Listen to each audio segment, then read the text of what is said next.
Gusto niya maging mayor ng Kabanatuan. Akala nila kaya nila. Lamang ako ng 38,000. Nung nagbilangan, inihabla ko, 45,000 ang pwede ng ibang laban at may pag-asa akong manalo na gobernador. Hindi yung ako'y nagmamalaki na ako'y lalaban na ako'y gobernador na. Hindi. Ang aking kaisipan, mabago naman yung Nueva Ecija kasi wala naman itong pinagawa Ngayon lang sinasabi, may bypass road siya. Magdaas nilagyan ng malasakit. Ibig po ba niyong sabihin pag matagal lang nakaupo yung isang public official sa kanyang tungkulin, o let's say, governor, mayor, o congressman, asset na po ba yan? Kasi iba-iba yun May mga governor na tunay na magaling. Meron silang vision for their province. Ganon din naman ang mayor. Pero kung titingnan mo, at nililiwanag ko nga dahil narinig ko nung minsan sa isang komentarista na hindi man lang niya sinabi yung katotohanan na sinabi niya yung katotohanan na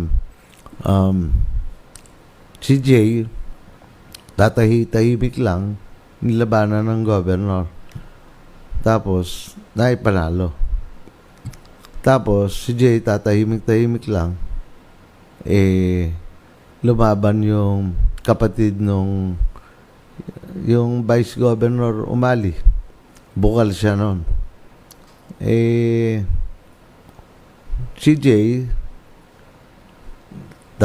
tahimik lang, inihabla nila ng inihabla. Isinama pa si Ria. Nilabanan ngayon ni Ria si Governor Umali. Talo si Governor Umali. Oyi. At saka yung bukal noong 2013. Hindi, sinabi ko na Sinabi ko na. Yung bukal na Anthony Umali noong 2013 na tinulungan ko pa, talagang gano'n ang politika Gusto niya maging mayor ng Kabanatuan. Akala nila kaya nila. Lamang ako ng 38,000. Nung nagbilangan, inihabla ko, 45,000 ang lamang ko. Pagkatapos lumaban naman kami. Si Ria ang lumaban bilang congressman. Si Governor Umali lumaban bilang congressman. Talo si Governor Umali. Tapos, ang governor noon, yung asawa niya, si Cherry Umali, bumalik ng congressman noong 2019. Talo na naman si governor, dalawang beses na talong governor kay Ria. Isang governor Aurelio Umali labang kay Ria Vergara, isang governor Cherry Umali labang kay Ria Vergara, talo. Tapos noong 2022 nilabanan na naman ni Cherry. Wala na siyang posisyon Dahil nung una may posisyon siya. Nung matalo siya ni Ria noong 2019, lumaban na naman siya. Talo na naman siya. At pagtapos, itong 2025, lumaban na naman. Si Cherry, ang nakaharap niya ako. Kayo po. Alam mo, yun nga ang sinasabi ko Yung sinasabi malabo yung sinasabi nung nasa DCME na yun malabs yung sinasabi niya Dahil kasi, hindi niya Yun ang sinasabi ko nung isang linggo. Yung kasaysayan dapat pinagbabalikan. Hindi pinagbalikan ng kasaysayan eh. Hindi man lang sabihin na yun ang kasaysayan eh. Nung lumaban ng si Governor Hoson bilang mayor ng Cabanatuan, Governor Tommy, tinalo ng Vergara. Hindi sinabi na nung lumaban bilang mayor yung Bukal Anthony Umali, talo ni J. Vergara. Hindi sinabi na nung lumaban si Ria Vergara kay Governor Oyi Umali, talo si Oyi Umali, Governor Oyi Umali.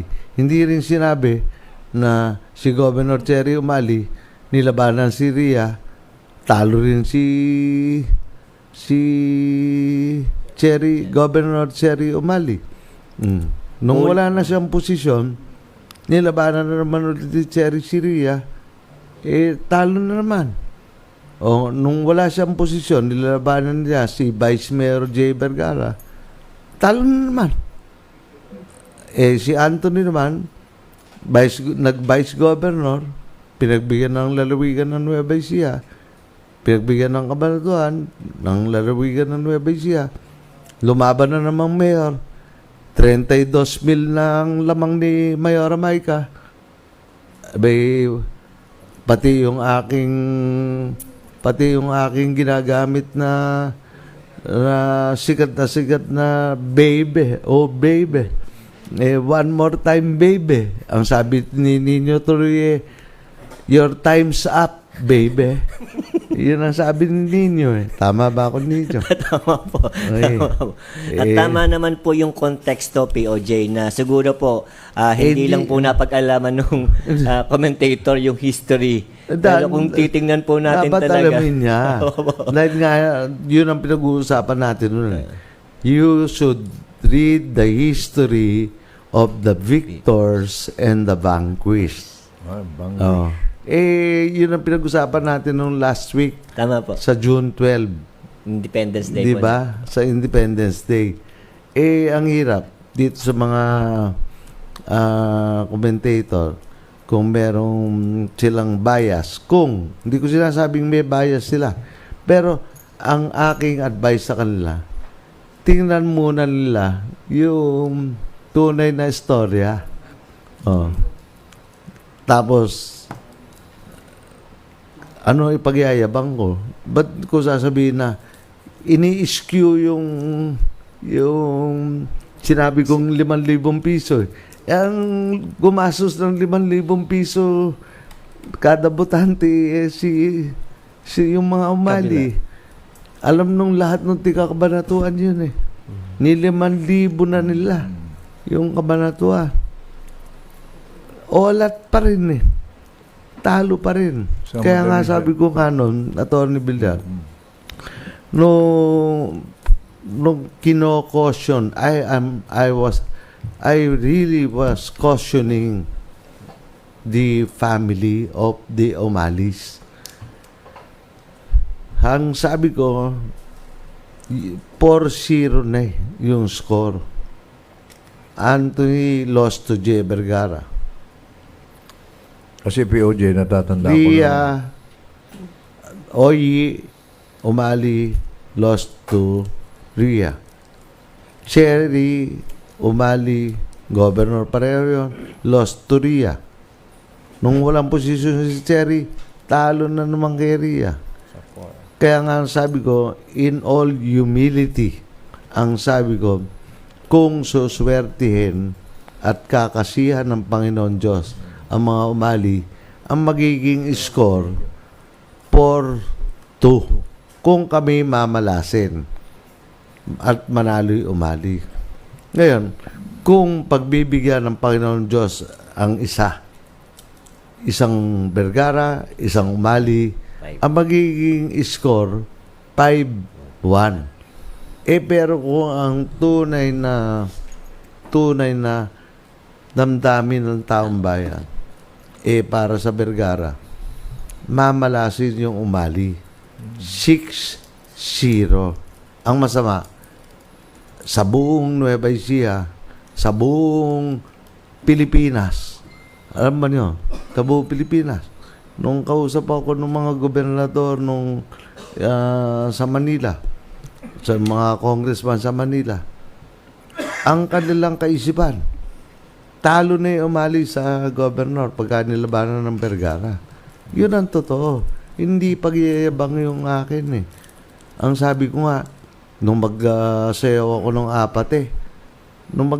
ng apat ang ibig ko nga sabihin apat na kayo. Bakit naman masyado ang inyong naging paghahangad dito sa kabanatuan? Isipin mo yun. Gusto mo governor na. Busy governor ka pa. Pagkatapos gusto mo pang maging congressman ulit. At gusto mo pa na maging mayor pa. Oh. Kaya ako, ang sinasabi ko, hindi nila naintindihan yung apat. Oh. Hindi nila naintindihan na yun sayaw na alam nung tiga-kabanatuan yung katotohanan na ang kabanatuan hindi nila bibitawan yung gumagawa talaga ng maayos para sa kanila. At patunay naman po yun, POJ, dahil nga po si Kong Ria ay nakatatlong term, natapos. So, ibig sabihin po, nakita ng taong bayan, naramdaman ng taong bayan yung mga ginawang pagbabago at progreso. At sa continuity po ng nasimulan po ni Kong Ria, at tamang-tama naman po dahil kayo po ang naging ama ng pagbabago at progreso at si Ma'am Ria ang naging ina. So, nakakasiguro po tayo na maganda po ang magiging mangyayari sa 3 distrito. Kamukha nga ng mga yung tiga DCME na yon. Ang ginagawa niyang interpretasyon magbibigay ako ng 5,000 piso kada Nueva Ecija. Ang laki pera. Di tawa ako ng tawa. Kasi nga, nahalata mo, merong pagkiling. Ngayon, kung gusto niya talaga, dapat pumunta siya, magtanong siya.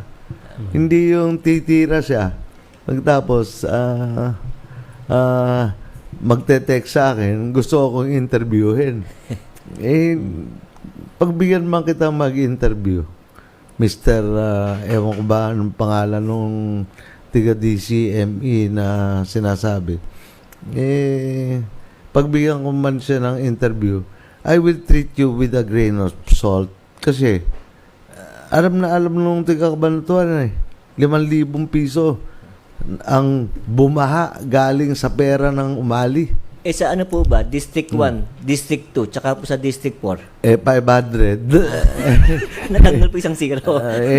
Sabi nga nung ibang mga kakampin nila, hindi raw nagbigay raw sa iba sabi ko, pagka ganun lang, pwede na yung ginastos ko na para sa kampanyang ito, pwede ko nang ipanlaban at may pag-asa akong manalo na gobernador. Hindi yung ako'y nagmamalaki na ako'y lalaban na ako'y gobernador na. Hindi. Ang aking kaisipan, mabago naman yung Nueva Ecija kasi wala naman itong pinagawa Ngayon lang sinasabi, may bypass road siya. Magdaas nilagyan ng malasakit. Ako hanggang ngayon pagka ginugel mo pagka pina-English mo yung Google pangakong tinupad highway. Yung pangakong tinupad highway in English ang hirap pagka nag-English yung sa Google Earth pangakong tinupad highway.